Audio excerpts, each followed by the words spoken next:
dia, irmãos. Paz e graça a todos. Amém? Vamos orar, vamos a Deus. Vamos ficar de pé? Vamos orar ao Senhor. Feche seus olhos. Peça a Deus que fale ao seu coração.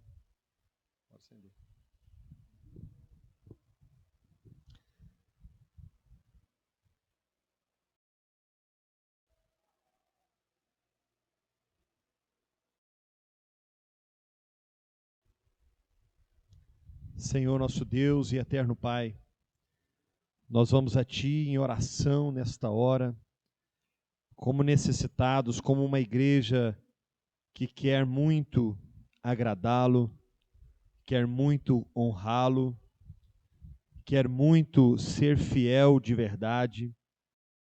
Senhor, nós como uma igreja pequena, somos poucos, somos também, reconhecemos as nossas limitações, reconhecemos as nossas faltas, reconhecemos que precisamos conhecê-lo mais, amá-lo mais, honrá-lo mais e viver para o Senhor.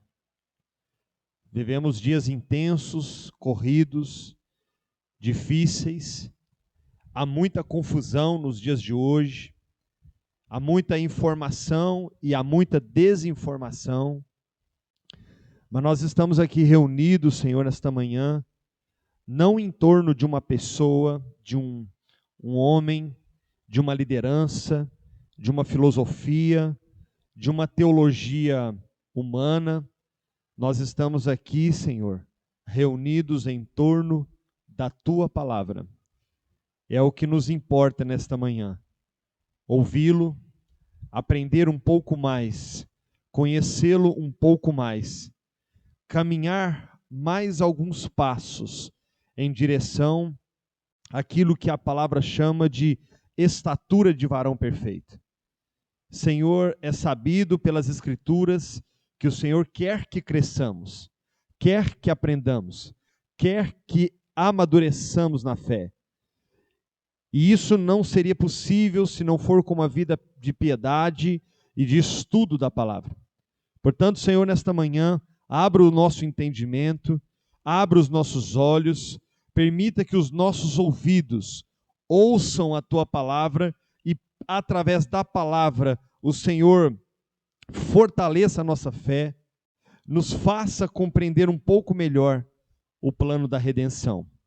Senhor Deus, tira nesta hora, por misericórdia, todo o cansaço, toda a indiferença, toda a dureza de coração, toda a incredulidade. Senhor, que nesta hora toda ansiedade venha dar lugar para um coração contrito e quebrantado, para a ação do Espírito Santo, em nome de Jesus. Amém. Os irmãos podem sentar, as crianças podem se dirigir para a aulinha.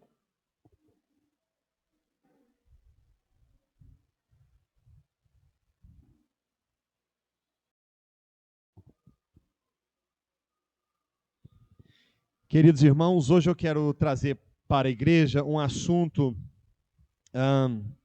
bastante importante para nós aqui como igreja. Somos uma igreja, podemos dizer sim, somos uma igreja nova, somos uma igreja que queremos ser o mais assertivos possível. Temos evoluído, temos crescido, mas algumas coisas são necessárias para o nosso avanço. Hoje eu quero falar.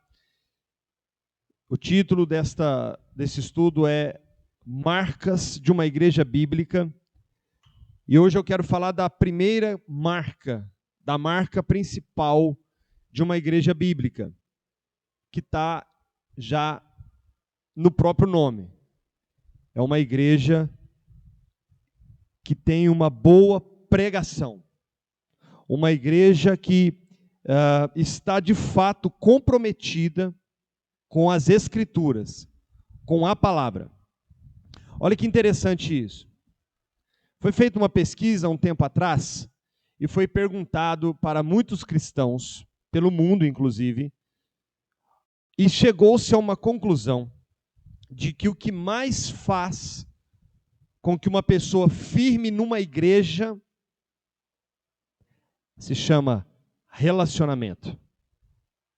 O que mais define uma pessoa numa igreja, segundo essa pesquisa, é o relacionamento entre os irmãos. Essa informação ela é interessante para nós, porque somos crentes. Não deveria ser esse o fator primordial.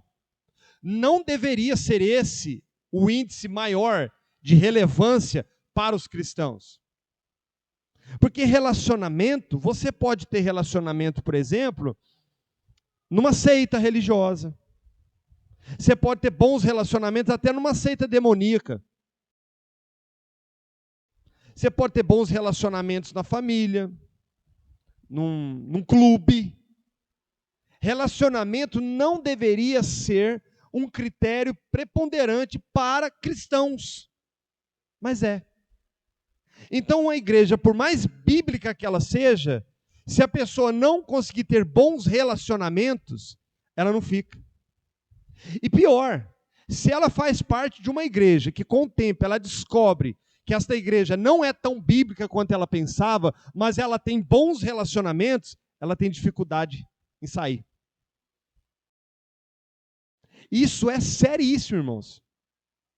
Isso é seríssimo. E isso deve nos fazer refletir nessa manhã aqui. Então, a primeira marca de uma igreja saudável, uma igreja bíblica, uma igreja de Deus, é a pregação. Se você faz parte, você que vai me assistir nesse vídeo, de uma igreja que não está comprometida com uma pregação bíblica, então você tem que repensar se você deve continuar nessa igreja. Esse deve ser o maior e principal critério para você definir se você deve ou não estar nesta igreja em que você está. A pregação. O que sai do púlpito. O que é ensinado. Talvez você não, nesta igreja que você está, tenha uma pregação muito boa, mas você não consegue se relacionar tão bem. As pessoas não se aproximam tanto de você, você parece que você não se encaixa muito bem. Isso não deve ser um problema para você. Você tem que preocupar sim com a pregação.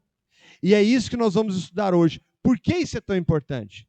Por que isso é tão relevante? Por que isso não só é tão relevante, como é uma marca principal?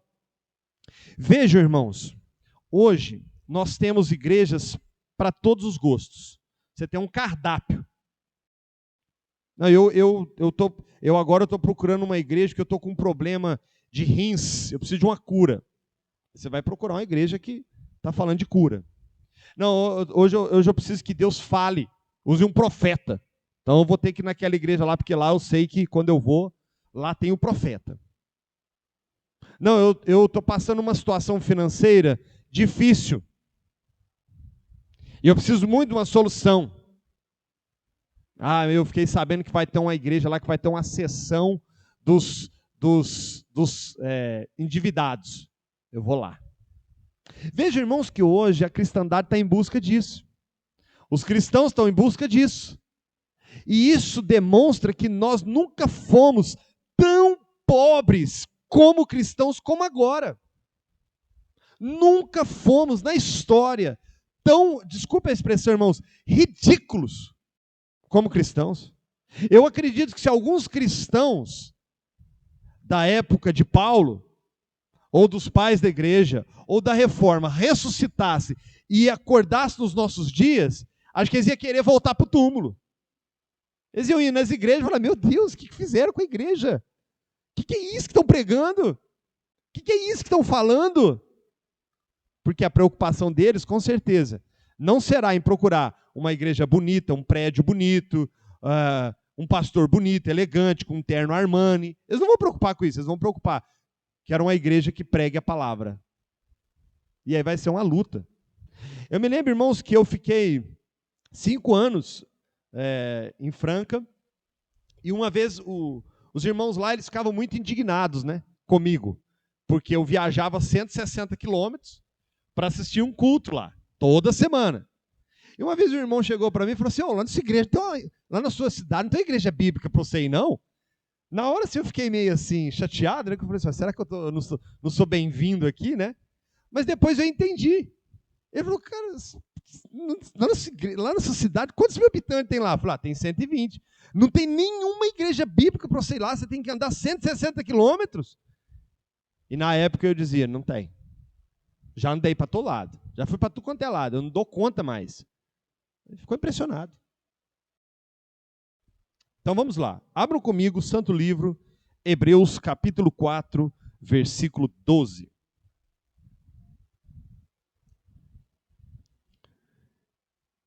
O texto vai ser projetado aqui à frente. E depois nós vamos também ler 1 Samuel, capítulo 3, versículo 1. Hebreus 4, 12 diz assim: porque a palavra de Deus é viva e eficaz, e mais cortante do que qualquer espada de dois gumes, e penetra ao ponto de dividir a alma e espírito, juntas e medulas, e é apta para discernir os pensamentos e propósitos do coração. E não há criatura que não seja manifesta na sua presença. Pelo contrário, todas as coisas estão descobertas e patentes aos olhos daquele a quem temos que prestar contas. Agora, 1 Samuel 3, 1. O jovem Samuel servia ao Senhor perante Eli. Naqueles dias, a palavra do Senhor era muito rara, as visões não eram frequentes.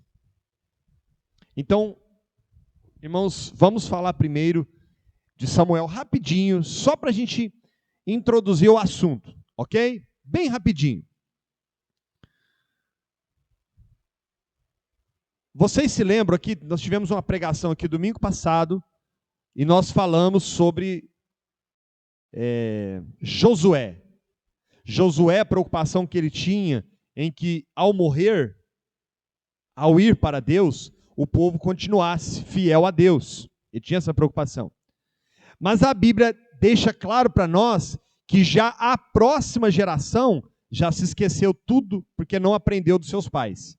E aí eles viveram o período do livro Juízes. O livro de Juízes na Bíblia, irmãos, é um livro de um período mais obscuro da história do povo de Deus. Se vocês lerem o livro de Juízes, de capa a capa, de ponta a ponta, vocês vão perceber que há uma coisa estranha ali acontecendo. Eles estão todos sem governo, desbaratinados, todos sem entender o que estão fazendo, e fala várias vezes assim, cada um fazia o que achava reto aos olhos do Senhor. Eles faziam o que achavam reto aos olhos do Senhor. O livro de Juízes termina e entra Samuel. E Samuel, irmãos, acontece que havia um sacerdote chamado Eli, e havia uma corrupção total na igreja. Total. Eli não ensinou os filhos no caminho do Senhor, e os filhos se prostituíam, eles eram sacerdotes, com as mulheres no templo. Eles metiam o garfo na panela, eles metiam o garfo na oferta do Senhor, e o Senhor se desagradou profundamente. E Deus levanta um homem chamado Samuel. Mas olha o texto, olha isso aqui, irmãos, olhem comigo, isso é importante. O jovem Samuel servia ao Senhor, ele era só um jovem ainda, perante Eli. Quem que era Eli? O sumo sacerdote. Naqueles dias, a palavra do Senhor era muito rara. Sabe o que é isso? Que não se ouvia pregação, não se via, não se ouvia nada realmente a respeito de Deus substancial, com base no Pentateuco, que era a Bíblia da época, a lei da época.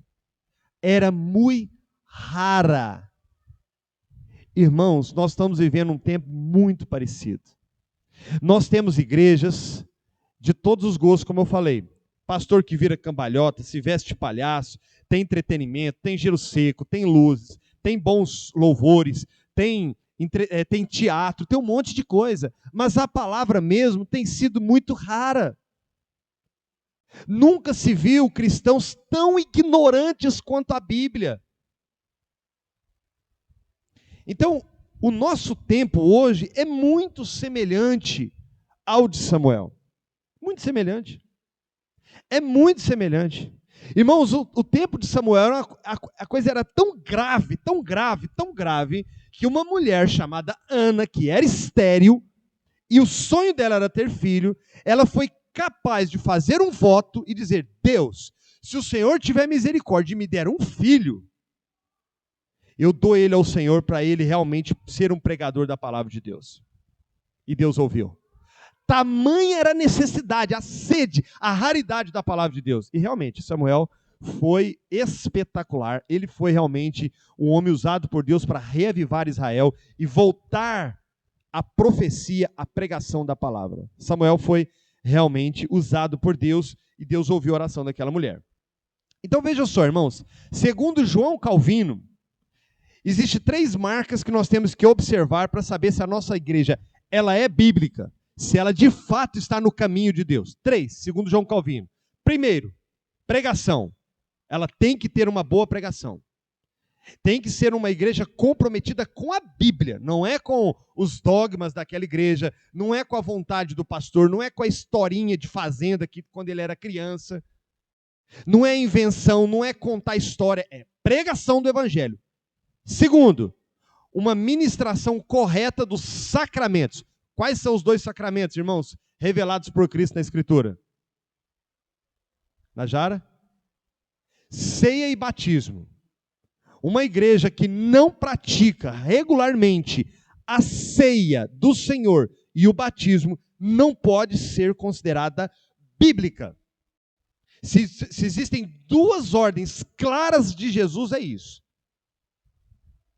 batismo e ceia. E terceiro, uma igreja que administra a disciplina eclesiástica. Pecou, tem que ser corrigido. Não pode fazer vista grossa, não. Isso é o que a palavra manda. Ah, mas nós temos que viver um tempo de amor. Meu irmão, disciplina é amor, uai. Ou você deixa seu filho fazer o que ele quer? Se você deixa, meu irmão, pode repensar. Você não ama seu filho, não, hein? Pode ter certeza, você vai colher fruto muito ruim. Disciplina é um ato de amor, de misericórdia, de bondade. E Deus trabalha assim conosco. Então, eu vou repetir para os irmãos não esquecerem. Se você tiver dúvidas, se você está numa igreja bíblica ou não, lembre-se disso. O tripé, segundo João Calvino. Pregação. Ministração correta dos sacramentos revelados por Cristo. Disciplina eclesiástica. Essas 3 coisas não podem faltar numa igreja. As outras coisas até pode. Ah, o louvor está meio assim capenga. Ah, os irmãos, o pastor às vezes não tem tempo de ir lá em casa. Ó, essas coisas ainda vai. Isso aí você releva, que é coisa de gente. Ah, a irmãzinha lá não quer me cumprimentar e tal. Irmão, faz um jejum por ela. Isso passa. Isso não é motivo de você repensar em trocar de igreja. Isso aí não existe. Isso é coisa de crente mimimi, Nutella. Não pode fazer nada, ele tem todo mundo tem que viver em função dele. Pense nessas 3 coisas. Se você está numa igreja que tem essas 3 coisas, então, meu irmão, sossega aí. Vai orar ao Senhor. Então vamos lá. O texto que nós lemos em Hebreus capítulo 4, por favor, ele é um texto muito importante. Antes de nós entrarmos nele, propriamente dito, vamos falar um pouquinho sobre a carta aos Hebreus. A carta aos Hebreus, ela não tem uma identificação quem foi que escreveu essa carta. Vá comigo lá para o capítulo 1 de Hebreus, por favor. Olha que interessante, irmãos. A carta aos Hebreus, a Bíblia foi escrita no grego, certo? O Novo Testamento, desculpa. Velho Testamento no hebraico, o Novo Testamento no grego. E na escritura grega, era comum, ao escrever uma carta, ou um livro, ou um artigo, primeiro quem está escrevendo se identifica no início. Nós, quando vamos escrever uma carta, a gente faz diferente, não é? A gente escreve, ninguém escreve carta mais, né, gente? Acabou, né? Antigamente tinha isso. Você escreveu uma carta, você punha o seu nome, era no final. Na escritura grega não era assim, escrevia no começo. Se vocês pegarem as cartas de Paulo, de Pedro, vocês vão ver que ele já começa falando: eu, Paulo, servo de Jesus Cristo, aos irmãos que estão em Roma. Mas observe um detalhe importante aqui na carta aos Hebreus. Confiram comigo. Como que começa a carta aos Hebreus? Havendo Deus outrora falado muitas vezes, de muitas maneiras, aos pais pelos profetas, nesses últimos dias, nos falou pelo Filho, a quem constituiu o herdeiro de todas as coisas, pelo qual também fez o universo. Veja, ele não fala nada dele. Ele não se identifica. Ele não fala de quem para quem. Ele quebra o protocolo. Ele quebra o padrão. Por quê? Talvez porque a necessidade daquela igreja era tão urgente, que vamos dispensar aqui o desnecessário. Vamos cortar essa parte. Vocês precisam logo entender o que eu tenho para escrever para vocês. Percebe, irmãos? Que muitas vezes o Espírito Santo tem coisas urgentes para comunicar conosco, que todas as outras coisas podem ser dispensadas, menos a palavra. Já entenderam a importância da palavra? E ele começa dizendo assim, olha, havendo Deus outrora falado muitas vezes e de muitas maneiras aos pais pelos profetas, aqui ele olha no retrovisor. Ele olha no retrovisor e fala assim, olha, antigamente Deus falava. Como? Pelos profetas. Mas ele vai falar, mas e nesses últimos dias? E agora? Como ele tem falado? Nos falou pelo Filho. Percebe uma mudança? Percebe uma diferença? Como que Deus falava no Antigo Testamento, queridos? Pelos profetas. Não tinha a Bíblia? Tinha. Tinha o Pentateuco, tinha os livros proféticos, tinha os livros poéticos, tinha os livros históricos. E como que Deus comunicava a sua vontade? Através dos profetas e sacerdotes. Nos cultos, os sacerdotes traziam uma palavra. E todas as vezes que o povo estava se desviando, Deus levantava um profeta. Mas olha aqui que mudou. Veja aqui, irmãos, isso aqui é importante. Nós temos que entender isso aqui, irmãos. Porque tem muita igreja querendo viver o que vivia no Velho Testamento. E não é assim. Olha o que ele fala. Mas nesses últimos dias, nos falou pelo Filho, a quem constituiu o herdeiro sobre todas as coisas, pelo qual fez o universo. Como é que Deus falava nos últimos dias? Através de Jesus Cristo, o Salvador. Através do Evangelho. Talvez os irmãos ainda não entenderam o que eu estou querendo dizer. Então vamos prosseguir. Essa igreja aqui, irmãos, estavam passando por grandes problemas, tá? Eu quero dizer para vocês, irmãos, que não existe igreja sem problema. Tira isso da sua cabeça, irmão. Isso é fantasia. Isso é coisa que você idealizou aqui, ó, na massinha cinzenta.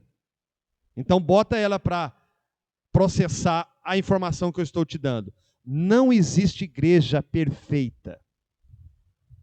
Não existe igreja que tudo dá certo, tudo vai bem, todo mundo é 100% fiel, igreja com todo mundo salvo. Toda igreja tem trigo e joio, ovelha e bode, crianças e adultos na fé. Toda igreja. Todas. Essa aqui não é diferente. Então, observem comigo. Os irmãos daquela igreja estavam correndo um grande perigo. Eles corriam um perigo, pois a fé deles estava sendo enfraquecida. Projeta para mim, por favor, Hebreus 3:12. Hebreus 3:12, olha lá. Tende cuidado, jamais aconteça haver em qualquer de vós perverso coração de incredulidade que vos afaste do Deus vivo. Pelo contrário, exortai-vos mutuamente cada dia, durante o tempo que se chama hoje, a fim de que nenhum de vós seja endurecido pelo engano do pecado. Olha o que o escritor está falando. Eles estavam se enfraquecendo na fé. E ele os encoraja, olha, encorajai-vos uns aos outros, ajudai uns aos outros, mutuamente, todos os dias, para que ninguém se enfraqueça. Os irmãos percebem que, se não fizermos isso, inevitavelmente pereceremos, inevitavelmente desviaremos. Vocês percebem o modelo de igreja na palavra? Igreja somos nós, uns ajudando mutuamente ao outro, orando mutuamente um pelo outro, auxiliando mutuamente, encorajando mutuamente, fortalecendo mutuamente. É uma via de mão dupla. E a igreja estava sendo enfraquecida porque não estava vivendo isso. Outro detalhe importante na igreja dos hebreus: alguns nem mesmo estavam indo à igreja. Hebreus capítulo 10, versículo 25. Olha isso que interessante. Não deixemos de congregar, como é costume de alguns, antes façamos admoestações, e tanto mais quando vejo que se aproxima aquele dia. Alguns estavam deixando de ir para a igreja, alguns estavam abandonando o culto público, alguns estavam desprezando isso, como se isso não tivesse uma devida importância. E eu vou dizer, irmãos, isso está crescendo nos nossos dias. Depois da pandemia, muitas igrejas esvaziaram, pessoas aprenderam a assistir culto online. Aí ele olha lá no título, ele vê lá assim, 10 passos para uma vida vitoriosa. Uau, eu tenho que ver esse vídeo. Aí aparece lá uma outra sugestão, fuja do pecado. Não, isso aqui eu não quero ver não, pula. É assim que os cristãos estão vivendo hoje.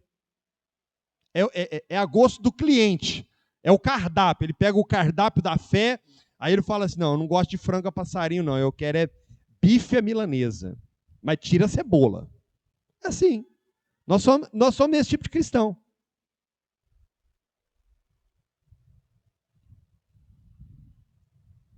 Não deixemos de congregar. Irmão, olha aqui para mim, irmão.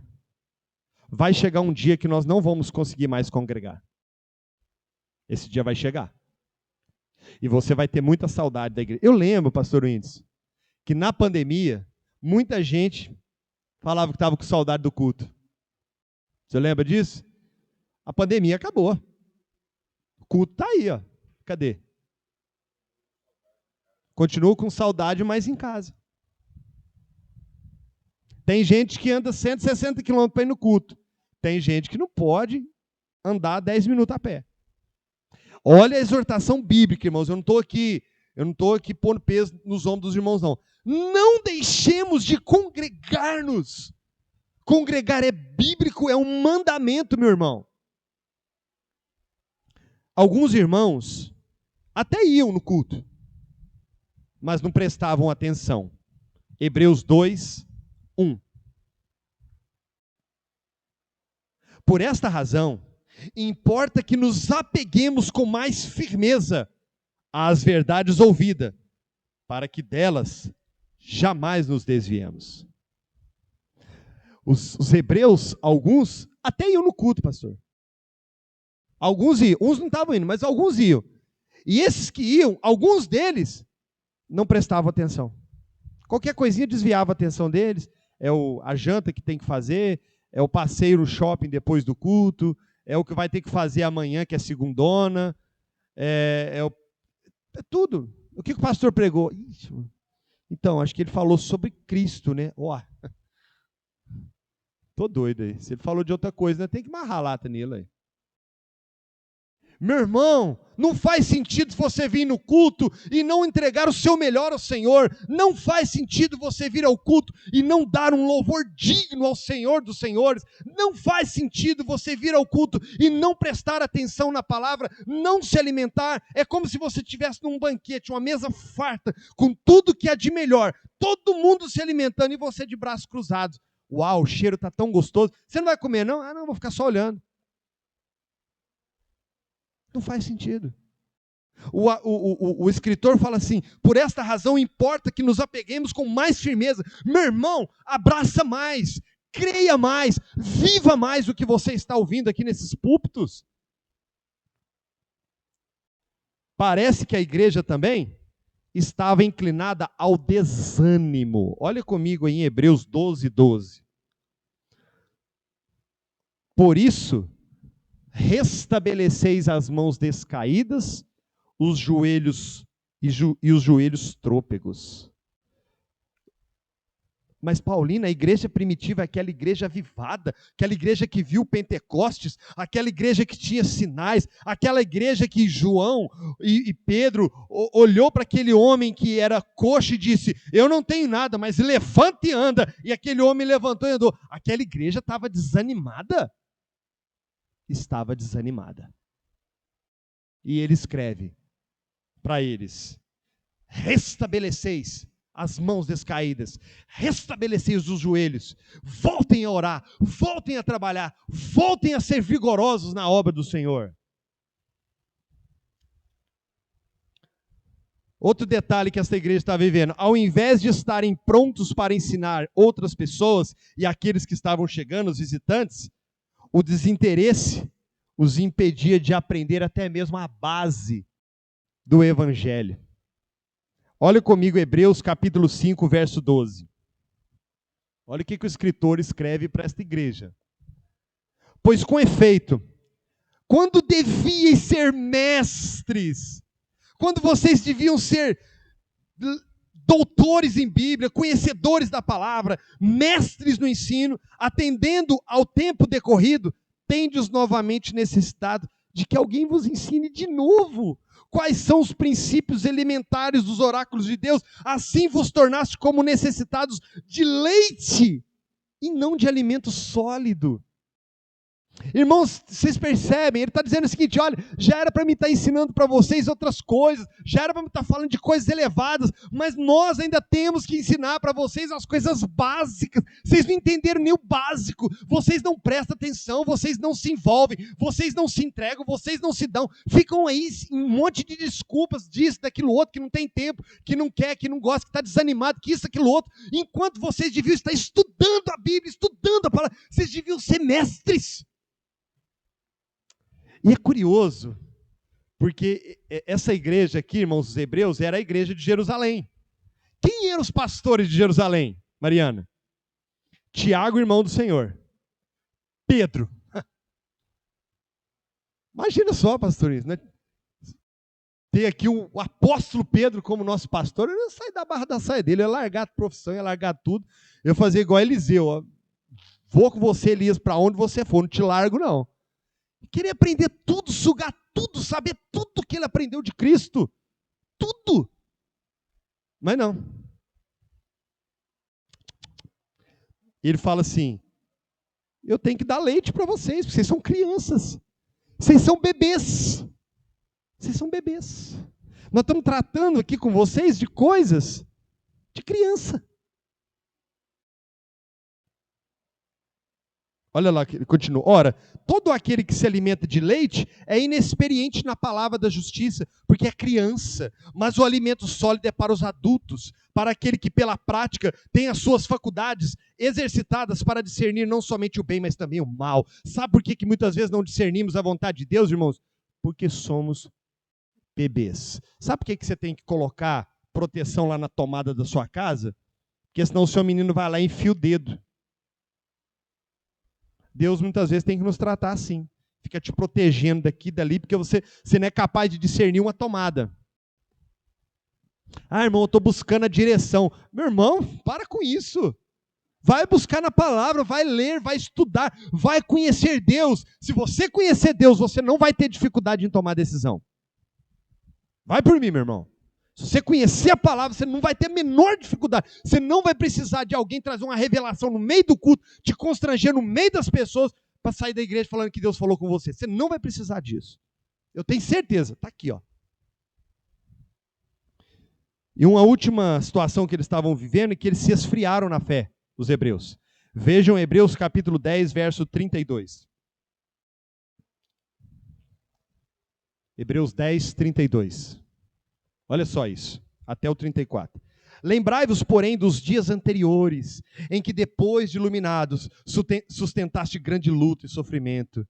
Ora, expostos como espetáculo, tanto de opróbrio quanto de tribulações, ora, tornando-vos coparticipantes com aqueles que desse modo foram tratados, porque não somente vos compadecestes dos encarcerados, como também aceitaste com alegria o espólio dos vossos bens, tendo ciência de possuirdes vós mesmos patrimônio superior e durável. Sabe o que ele está falando? Meu irmão, lembra-se que você já foi vigoroso na fé. Lembra quando você passava aquelas lutas terríveis, mas você não arredava o pé, você não voltava, você não retrocedia, você não reclamava, você não murmurava. Lembra, meu irmão, quando você era cheio do Espírito Santo, quando você era usado por Deus, quando o Espírito de Deus vinha sobre você. Lembra disso, meu irmão. Lembra disso, meu irmão. Mas isso é só o passado. Só serve para ficar relembrando, vivendo uma nostalgia. Meus tempos de novo convertido, como era maravilhoso. Como eu era vigoroso. Oh, meu querido irmão. E qual era a razão? Uma das razões disso. O império daquela época, o Império Romano, eles só reconheciam o judaísmo no meio judeu como a religião oficial. Eles não reconheciam outra religião. E o cristianismo, ele parecia ser uma oposição ao império. Porque o cristianismo falava de um rei que ninguém podia ver e que não era César, o imperador. E por essa razão eles passaram por muitas perseguições. Por muitos anos. Por muitos imperadores. E o fato deles estarem passando essas lutas tão intensas, a igreja começou a esvaziar. Era o cenário que a gente viu aqui. Se esfriando, já não mais com o mesmo vigor, já não tinham aquela mesma dedicação, aquela mesma atenção, aquela mesma apreciação ao culto público. Então, irmãos, a igreja começou a entrar no pragmatismo religioso. O que é isso, Paulinho? Eu peguei uma definição no Google de pragmatismo religioso, bem simples. Presta atenção, o que é pragmatismo religioso? É uma corrente de pensamento em que a doutrina é validada pelo bom resultado em que se tratando de prática no ambiente religioso. O pragmatismo tem por intenção validar determinada conduta, mesmo que ela não tenha respaldo bíblico, baseada apenas nos resultados. Em outras palavras, o que é pragmatismo? É fazer o que dá certo, independente se está na Bíblia. Quer encher essa igreja, pastor Whindersson? Tem muitos métodos. Tem muitas coisas que já deu certo, é só copiar. Já deu. Tem igrejas, irmãos, que estão lotadas. Por quê? Pragmatismo religioso. Vamos fazer isso, vamos fazer aquilo, vamos fazer o louvor assim, vamos pregar assim, vamos parar de falar de pecado? Vamos parar de falar de inferno? Afinal de contas, é pesado, né? As pessoas estão trabalhando tanto, elas estão, já tem tanta coisa. Eu ouvi isso aí, tá, irmãos? Eu ouvi isso da igreja onde eu estava. O pastor falou, foi categórico com isso. As pessoas já são tão oprimidas no trabalho, em casa. Nós não devemos falar de inferno. Isso aí assusta as pessoas. Afasta as pessoas. É? Então vamos rasgar a Bíblia. Não vamos falar de pecado, não. Vamos falar de esperança. Vamos falar de alegria. Vamos falar de céu. Céu. Vamos falar de céu. Não fala muito de céu, não, porque o povo gosta daqui. Então, vamos falar de que Deus vai abrir as portas. Isso aí. Quem não está precisando de uma porta melhor? Quem não está precisando? Todo mundo. Todo mundo. Então, a carta, irmãos, aos Hebreus, eu gosto tanto de Romanos que eu sempre volto no Romanos, né? A carta aos Hebreus, um panorama bem rápido. Capítulo 1 e 2 mostra a superioridade de Cristo em relação aos anjos. Por quê? Porque os hebreus estavam dando muita ênfase em dons espirituais e manifestações de anjos. Isso lembra os irmãos alguma coisa? Capítulo 1 e capítulo 2 é só para falar que Cristo é superior a anjos, a dons e a qualquer manifestação extra-bíblica. Capítulo 3 mostra a superioridade de Jesus em relação a Moisés. Os hebreus estavam pensando assim, pragmaticamente, eles estavam pensando o seguinte: bom, se a religião oficial que o império reconhece é o judaísmo, e não o cristianismo, mas nós agora somos crentes. Então vamos voltar a algumas práticas do judaísmo, porque assim o império vai nos reconhecer como uma igreja oficial e não vai nos perseguir. O pensamento não é lógico? O pensamento é lógico e muito bom. Quem teve essa ideia é uma pessoa brilhante, é muito inteligente. Tem que fazer uma placa e colocar assim, em letras garrafais. Mas é isso a vontade de Deus? Não. Então esquece. Pode ser a melhor ideia, mas esquece. Então, no capítulo 3, o escritor mostra: não, esqueçam Moisés. Esqueçam. A lei foi cumprida em Cristo e ele é superior a toda a lei. Vocês agora vivem uma nova aliança. Capítulo 4 mostra a superioridade de Cristo em relação aos sacerdotes e sumos sacerdotes e levitas. Por quê? A ideia também foi interessante. Não, se o império reconhece o judaísmo, o que tem que colocar as vestes sacerdotais de novo no pastor? Pensa bem, vai ficar até bonito. Esse negócio do pastor com camisa xadrez, isso aí está muito feio. Bota nele uma veste sacerdotal, assim a igreja vai se reportar àquilo que nós vivemos lá atrás. Que gracinha, né, irmãos? Que lindo, que ideia boa. Mas aí ele escreve capítulo 4. Cristo é superior, porque ele é o sumo sacerdote. Ele agora é o vosso sacerdote. Vocês não precisam mais de sacerdote. Vocês não precisam mais de homens para levá-los a Deus. Vá a Deus vocês mesmos em nome de Jesus. Capítulo 8 e capítulo 10 mostra que Cristo é superior aos sacrifícios e ofertas. Não precisa mais cordeirinho no altar. Aliás, irmãos, deixa eu falar uma coisa aqui para vocês aqui. Já falei, vou falar de novo, porque eu sei que tem umas pessoas que gostam dessas coisas. Isso aqui não é altar não, irmãos. Ó. Já falei isso umas 3 vezes, vou falar 1000. Isso aqui não é altar não, irmãos. Isso aqui é só um tablado. Só um tablado. Altar é coisa do Antigo Testamento. Isso aqui é um púlpito. Se a gente amanhã ou depois achar que ele ficou pequeno, que o pastor Whindersson gosta de movimentar bastante, a gente faz o maior. E não precisa nem consagrar. Não tem esse negócio de consagrar isso aqui, não. Tá? Isso aí é coisa do Antigo Testamento. E agora vamos, enfim, entrar no texto que eu li no começo. Ok? Só para a gente entender melhor essa questão. Hebreus capítulo 4. Hebreus capítulo 4, queridos irmãos, ele vai dar uma ênfase no descanso do Senhor. E ele vai usar 3 situações para falar que a igreja deve estar descansada em Deus. A igreja, o Velho Testamento, descansava no sábado. E ele vai apontar para Cristo como o nosso descanso. E ele vai chegar aqui, na altura do versículo 12, que nós lemos, e vai dizer que a palavra é viva e eficaz. Olha lá, porque a palavra de Deus é viva e eficaz. O que é a palavra de Deus, irmãos? Presta atenção que isso é muito importante. Naquele momento que a carta foi escrita, o ano 65 aproximadamente depois de Cristo, não tinha o Novo Testamento escrito. Não tinha ainda Mateus, Lucas, Marcos, João, carta aos Romanos. Eles só tinham em mãos o Velho Testamento. Ok? A igreja tinha em mãos o Velho Testamento. E assim mesmo partes.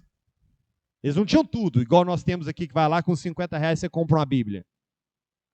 Então, o escritor vai falar assim, porque a palavra de Deus, que palavra de Deus é essa que ele está falando? O Velho Testamento e a pregação dos apóstolos. A pregação de Paulo, de Pedro, de João, de Tiago, a pregação desses homens era a palavra de Deus. E ele vai dizer que a palavra é viva. Por que a palavra é viva? Irmãos, isso é importante, presta atenção. Lembra que o assunto hoje é as marcas de uma igreja bíblica e a principal delas é a pregação. Se a igreja não entende que a palavra de Deus é viva e ela encara a Bíblia como uma história ilustrativa, pronto, você anulou totalmente a palavra. Acabou. Se esse livro não tem o real valor, ele não tem a real primazia, se ele não é a palavra de Deus, acabou. Qual parâmetro que nós vamos usar para a nossa igreja? Qual é a base? Qual é o fundamento? Ah, não, mas o Senhor revelou lá para o irmão, não sei o quê, há 100 anos atrás. Meu irmão, você ainda está nessa? Você ainda está vivendo isso? Vejam comigo. A palavra é viva, ou seja, ela tem vida própria.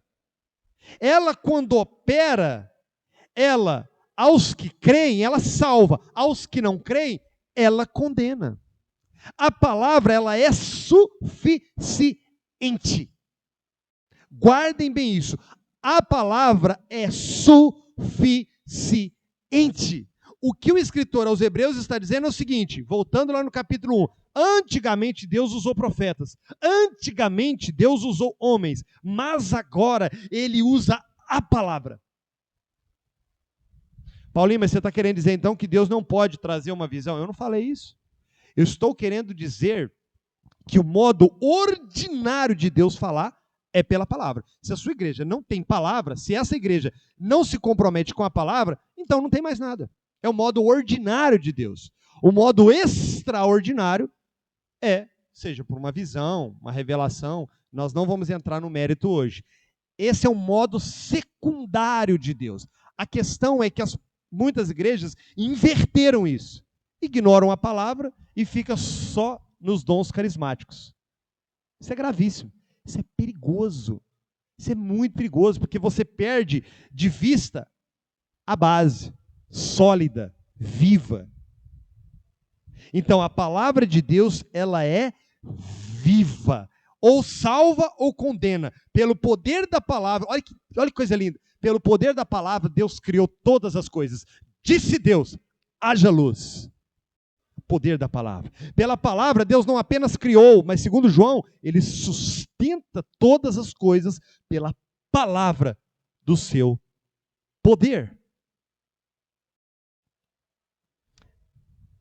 Efésios 2:5, por favor.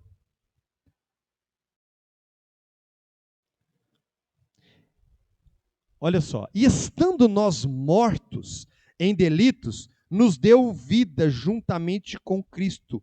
Pela graça sois salvos. Juntamente com Ele nos ressuscitou e nos fez assentar nos lugares celestiais em Cristo, para mostrar nos séculos vindouros a suprema riqueza de sua graça em bondade para conosco em Cristo Jesus. Porque pela graça sois salvos, mediante a fé. Isso não vem de vós, é dom de Deus. Não é pelas obras, para que ninguém se glorie. Olha o raciocínio aqui, irmãos.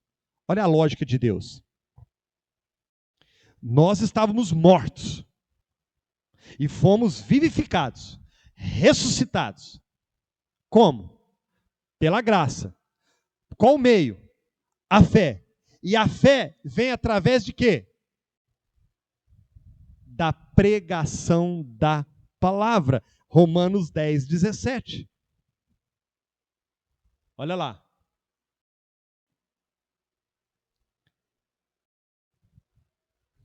Só um minuto, irmãos. E assim, a fé vem pela pregação, e a pregação pela palavra de Deus. Sem pregação, Gilmar, não tem fé. Sem fé, você não alcança graça. E sem graça, você está morto.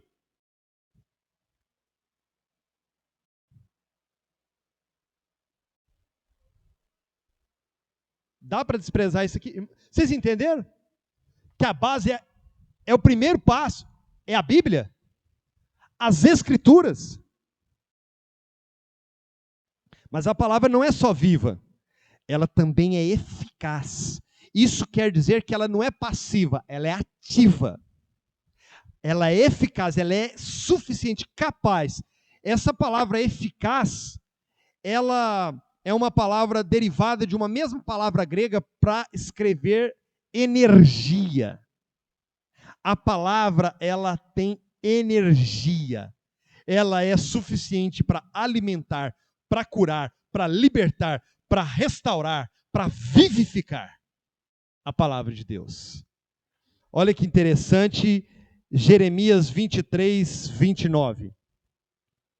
Olha o que a palavra fala lá. Jeremias 23.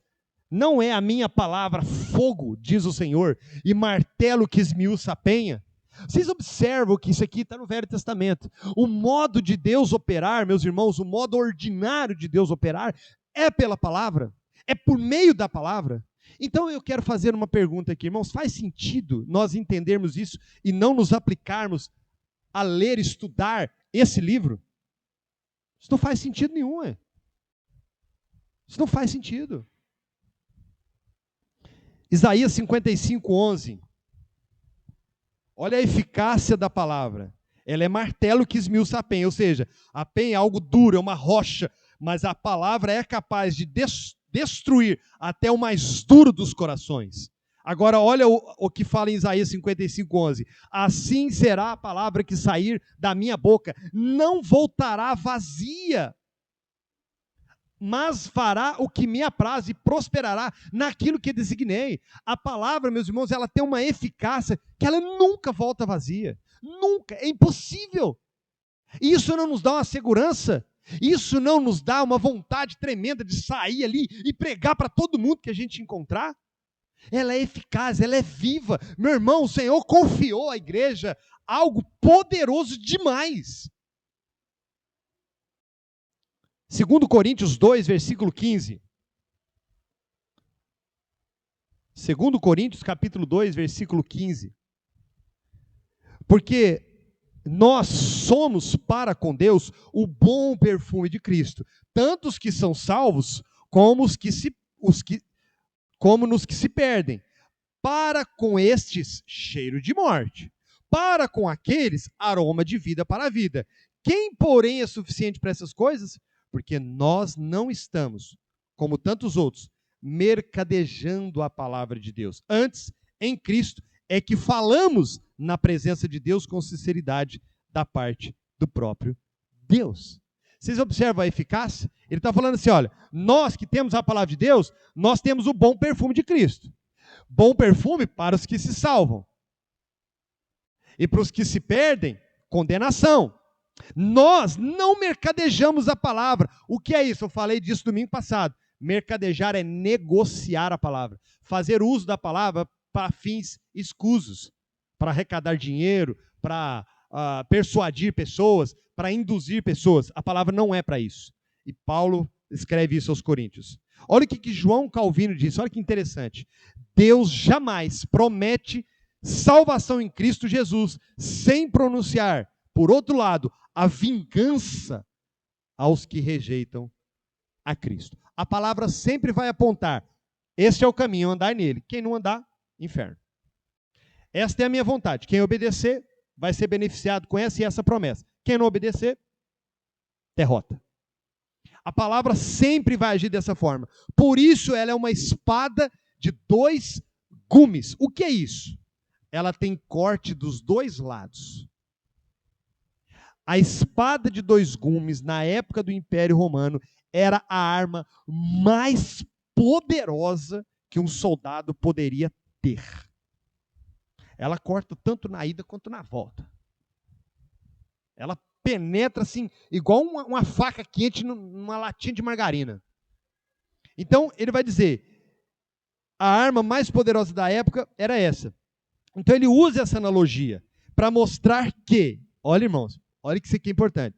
Por que ela é de dois gumes? Por que ela tem corda dos dois lados? Para mostrar que ela tanto é apta para a defesa da fé, quanto para o ataque. Paulo vai falar isso em Efésios capítulo 6, versículo 17. Tomai também o capacete da salvação e a espada do Espírito, que é a palavra de Deus. Você já tomou a espada, irmão? Está embanhada aí? Está flamejante? Está fiadinha? Está fiadinha? Se não está não, meu irmão, Já chega hoje, já começa hoje a afiar essa espada. Olha que detalhe interessante, Apocalipse capítulo 1, versículo 16. Tinha na mão direita 7 estrelas, e da boca saía-lhe uma afiada espada de 2 gumes. O seu rosto brilhava como o sol na sua força. João, quando viu Jesus na ilha de Patmos, em corpo glorificado, ele viu Jesus em corpo glorificado, e da sua boca saiu uma espada de 2 gumes. A palavra de Deus. Meu irmão, a arma mais poderosa que uma igreja tem é a palavra de Deus. Nada substitui a palavra, nada se compara à palavra, nada está acima da palavra, nada é melhor e mais importante do que a palavra. E aqueles que se recusam a escutar a palavra enfrentam um julgamento de morte, enquanto para aqueles que lhe obedecem, eles entram no descanso de Deus, a eternidade. Olha que interessante essa parte do texto de Hebreus capítulo 4, versículo 12. Penetra até o ponto de dividir alma e espírito, juntas e medulas. Essa parte é difícil de entender. Como separar alma e espírito? Como separar juntas e medulas? É possível aos homens? A maior de todas as tecnologias da medicina é capaz de separar alma e espírito? Mas a espada da palavra da verdade é.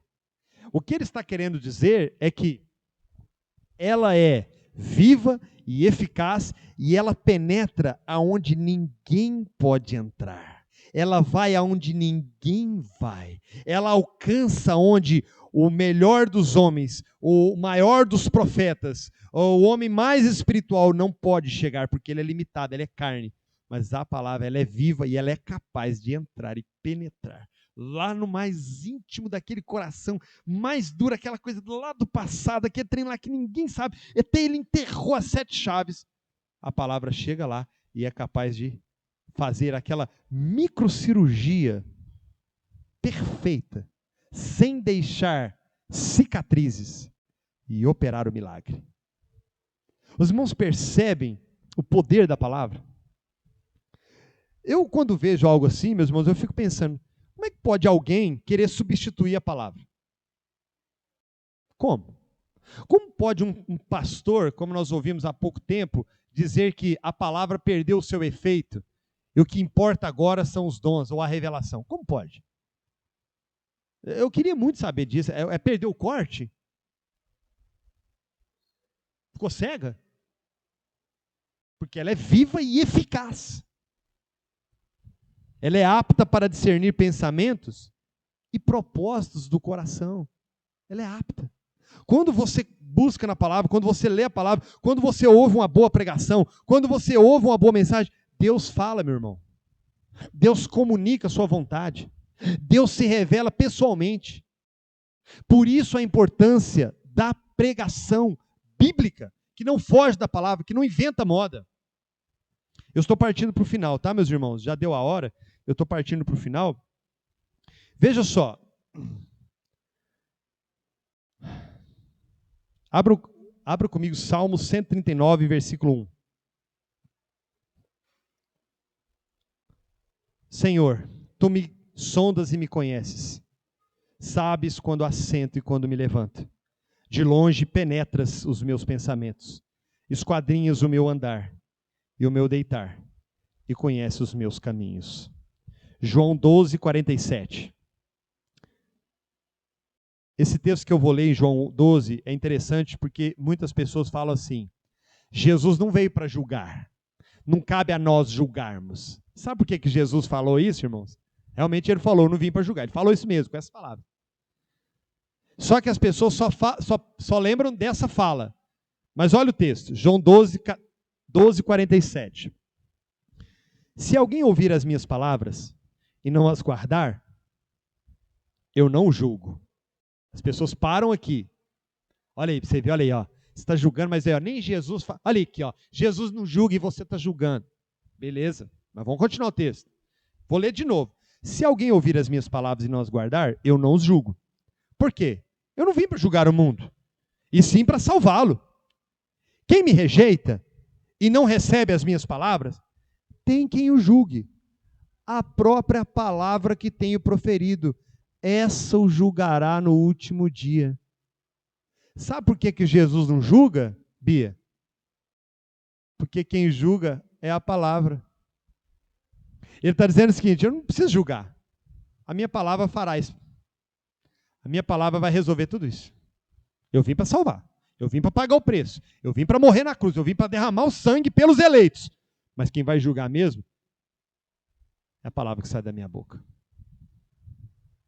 E aí, nós não vamos falar de pecado, irmãos. Nós não vamos falar de inferno. Nós não vamos falar de santidade. Nós não vamos falar dos atributos de Deus. Nós vamos nos furtar de pregar a verdade por um capricho, por querer encher a igreja.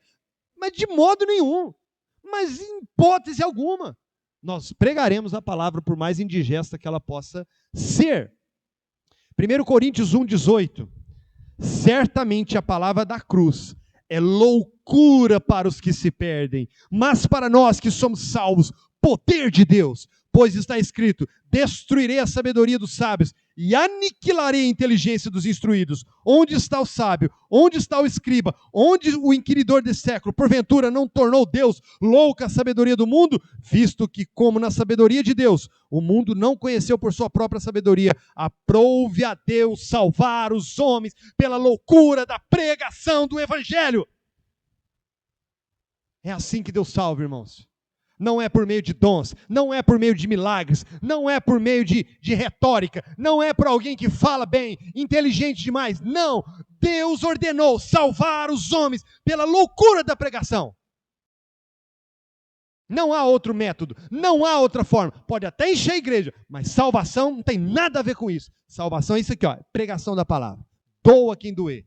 Para o mundo, olha o que fala. Loucura para os que se perdem, mas para nós que somos salvos, é o poder de Deus. Tem irmãos que ficam tristes quando a gente prega umas mensagens suaves aqui. Falou, mas você está muito suave, hein? Você está bem fraquinho, hein? Você já foi melhor, hein? Tem irmãos que, tem uns aí que é radical. Eles gostam que o pau quebra mesmo. Hebreus 4, versículo 13. Finalizando agora. Vou passar bem rápido aqui, senão vocês ficam nervosos comigo. A sequência do versículo diz assim: e não há criatura que não seja manifesta na sua presença. Pelo contrário, todas as coisas estão descobertas e patentes aos olhos daquele a quem temos de prestar contas. O que a palavra está falando, irmãos? Você vê que o escritor estava falando da palavra, que ela é viva, eficaz, mais penetrante, apta para discernir pensamentos e intenções do coração, e ele dá sequência no próximo versículo, falando assim: e não há criatura que possa ficar encoberta diante dessa palavra. E ele muda, sem que a gente perceba, de falar da palavra para falar do próprio Deus. Vocês perceberam essa transição? Ele está falando da palavra e ele muda para falar do próprio Deus, sem que a gente, se a gente passar correndo, a gente não percebe. Ele fala assim: e não há criatura que não seja manifesta na sua presença, na presença da palavra. Pelo contrário, todas as coisas estão descobertas e patentes aos olhos daquele a quem temos de prestar contas. Nós vamos prestar contas diante de quem? Do Senhor. E lá em Apocalipse, a Bíblia vai dizer que Jesus é o Senhor, cujo nome é a palavra de Deus. Ele é a própria palavra de Deus. Ele é a própria verdade. Ele é o caminho, a verdade e a vida. E ninguém vem ao Pai senão por mim. Nós, meus irmãos, precisamos pregar. Veja, meus irmãos, que é impossível se esconder. Quando Adão caiu e pecou, ele tentou se esconder. Ele tentou esconder a sua nudez com folhas. Mas Deus vai até ele graciosamente e pergunta: Adão, onde estás? Todas as coisas estão nuas e descobertas aos olhos desse Deus onipresente, onisciente e onipotente. Não há como esconder dele, meus irmãos. E é por isso que nós precisamos pregar a palavra, porque ela jamais voltará vazia. Jamais. Você vai vir num culto onde terá uma boa pregação bíblica, bem exposta. Se você tiver com o seu coração contrito e quebrantado, você jamais se decepcionará. Sempre você ouvirá a palavra do Senhor. E por fim, a reação dos que rejeitam, Apocalipse, capítulo 6, versículo 17. Olha isso aqui, irmãos, que interessante. Eu preciso falar disso porque senão fica faltando. Apocalipse, capítulo 6, versículo 17. Volta um, por favor. Volta mais um, por favor. Perfeito, obrigado. Os reis da terra, os grandes, os comandantes, os ricos, os poderosos, e todo escravo e todo livre, se esconderão nas cavernas e nos penhascos dos montes. E disseram aos, por favor, e disseram aos montes, aos rochedos: cai sobre nós, e escondei-nos da face daquele que se assenta no trono e da ira do Cordeiro.